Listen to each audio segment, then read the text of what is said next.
الحمد لله رب العالمين، والصلاة والسلام على رسوله الأمين وعلى آله وصحبه أجمعين. أما بعد، waxaan darsigeena hore uga soo hadalnay ficilka min xaysu siiqa inuu u qaybsamayo maadin wa mudaaric wa amr.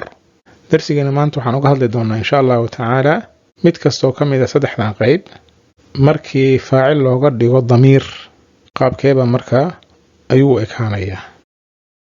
waxaan ku bilaabaynaa إسناد الضمائر إلى الفعل الماضي.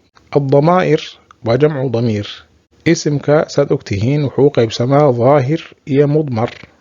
اسمك ظاهر وسيدا زيد وعمر وخالد ومحمد يوحي لمذا. اسمك ضميرك لبقوق بسماء منفصل يا متصل. منفصل وسيدا أنا نحن أنت أنت هو هي. متصل ومد كلا حريرة مثلا فعلك سيدا هذا نوع إيمان دونتها ذهبت ذهبنا يوحي لمذا. إسناد الضمائر ضميرك أي الله تيرنا يا لو إسنادنا إلى الفعل الماضي. مركا صدح قيبود ويان المتكلم المخاطب يا الغائب. المتكلم وقفك مركا هضلية. المخاطب وقفك لا هضلية هذا الكاقر دقيسنية. الغائب وقفك عن قيبك أهين هذلك inuu marka maqan yahay sharti ma ahan, waa maqnaan karaa waanu kula taagnaan karaa. طيب waxaan ku bilaabaynaa almutakallim. mutakallimka laba midkood waaye ana iyo nahnu. waa marka damiirka munfasilka asaga maqsuud ma ahan, laakiin macnaha un baan rabnaa inaan ku dhamaystirno. qofka markuu asaga iska hadlayo wuxuu leeyahay dhahabtu, yacni anaa baxay. markay jamaaca yihiin waxay leeyihiin dhahabna. mukhaatabka u imow qofka lala hadlay hadduu yahay mufrad mudhakkar waxaad leedahay dhahabta. hadduu yahay mufrad mu'annath ah waxaad leedahay dhahabti.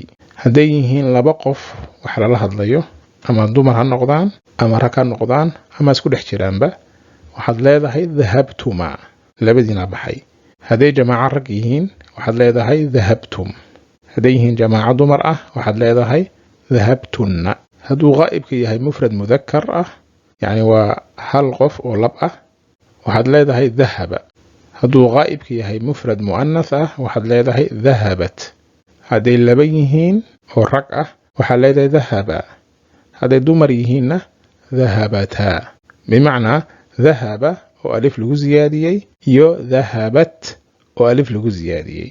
مركب حين قلنا يان هما ذهبا ومركب ركيهين أما هما ذهبتا markay dumarka yihiin. jamaaca mudhakkar ah waxaad leedahay dhahabu. waaw jamaaca ayaad ku xiraysaa. alifta ugu dambaysana waxaa loo yaqaan aliful faariqa. cilm naxw ayaa lagu faahfaahiyaa. marka ay yihiin jamaaca dumar ah waxaad leedahay dhahabna. marka ficil kasta oo maadin ah jadwalkan aad gelin kartaa. marka jadwalkan waa muhiim qofka inuu markaa fahmo xifdiyana. marka intaa waxaa noogu dhamaaday isnaadu dhamaa'ir ila alficl almaadi.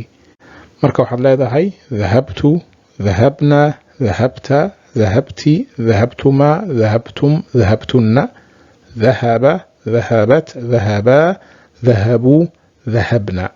darsiga soo socda waxaan uga hadlaynaa isnaadu dhamaa'ir ila alficl almudaaric. هذا وبالله توفيق، وصلى اللهم على نبينا محمد وعلى آله وصحبه وسلم تسليما كثيرا.